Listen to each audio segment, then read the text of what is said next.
ఆత్మలోని శాంతము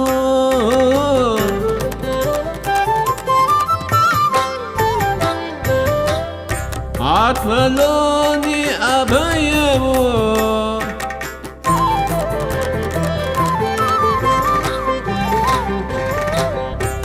ఆత్మలోని శాంతము అని అభయము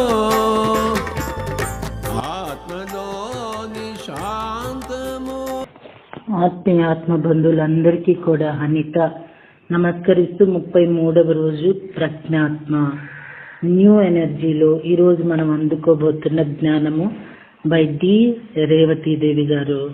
ఇక్కడ ఒక చిన్న విషయం మీతో నేను ఆనందంగా పంచుకోబోతున్నానండి.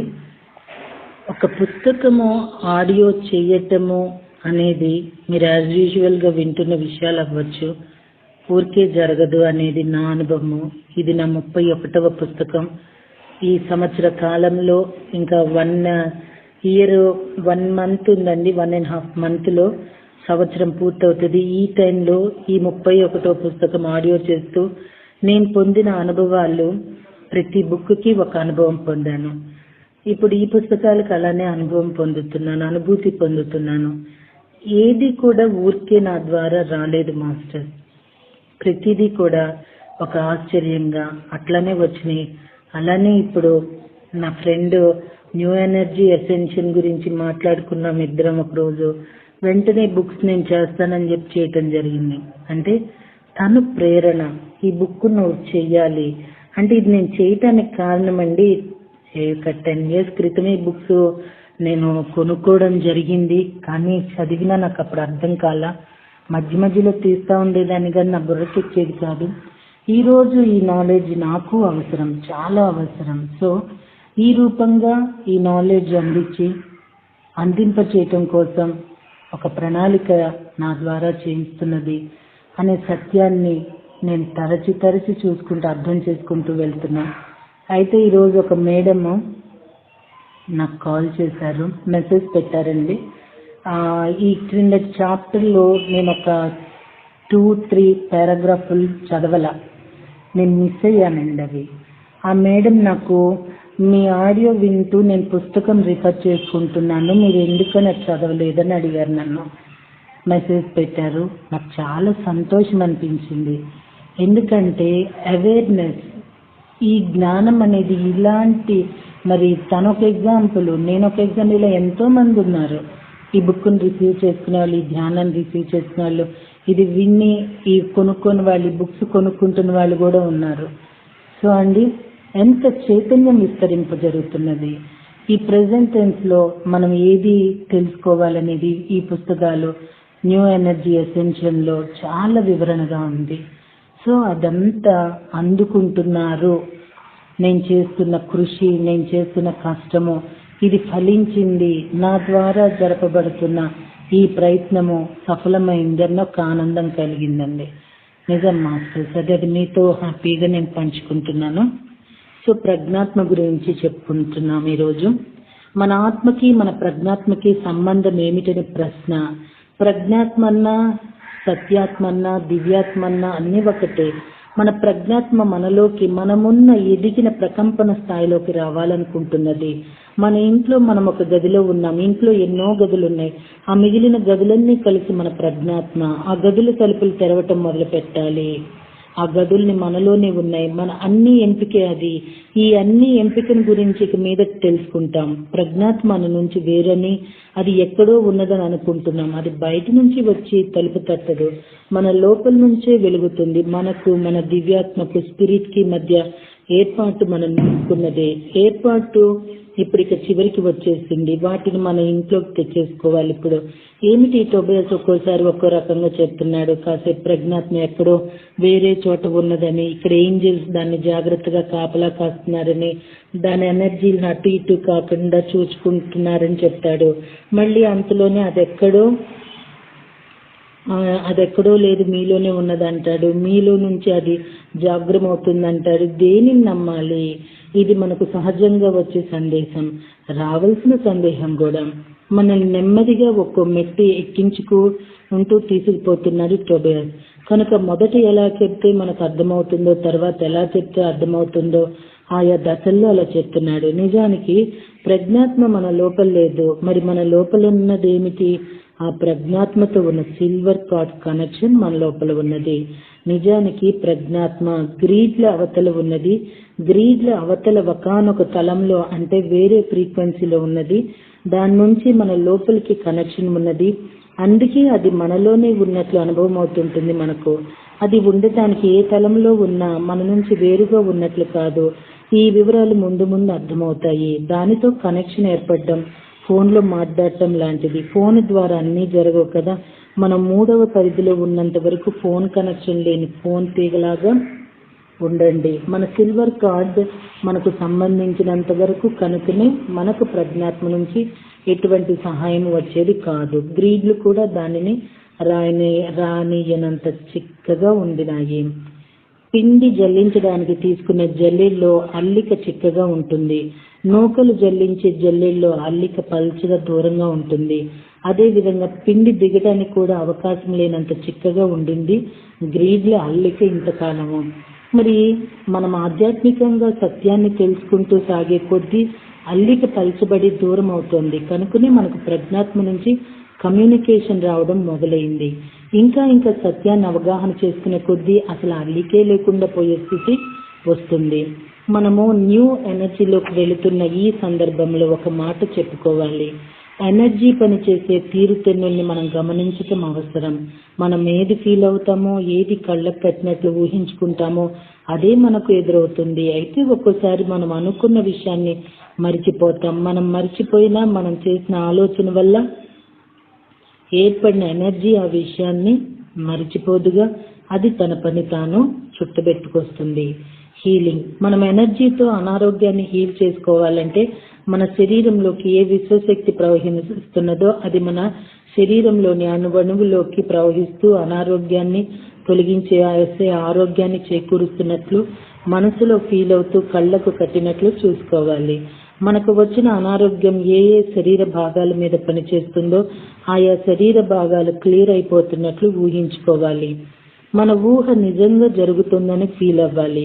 మనం నిజంగా ఫీల్ అయితే అది జరిగింది తీరుతుంది. కాబట్టి ఉదాహరణకు జలుబు చేసే సూచనలు కనబడడం మొదలైందనుకోండి, దాన్ని అనుభవించేస్తే కర్మ తీరుతుందని ఊరుకోవటం పాత పద్ధతి.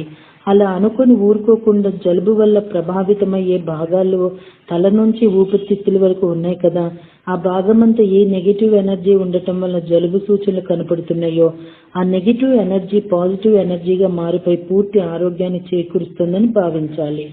భావపూరితంగా మనం ఇలా అనుకున్నప్పుడు కొద్దిసేపటికి జలుబు లక్షణాలే కనపడకుండా పోయినట్లు గమనిస్తాము.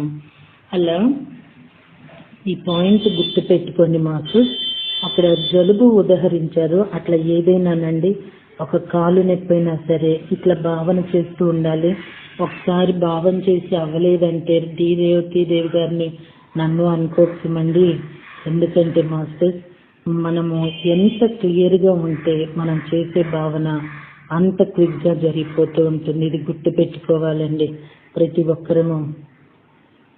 ఇది తప్పనిసరిగా మరొక్కసారి వినండి.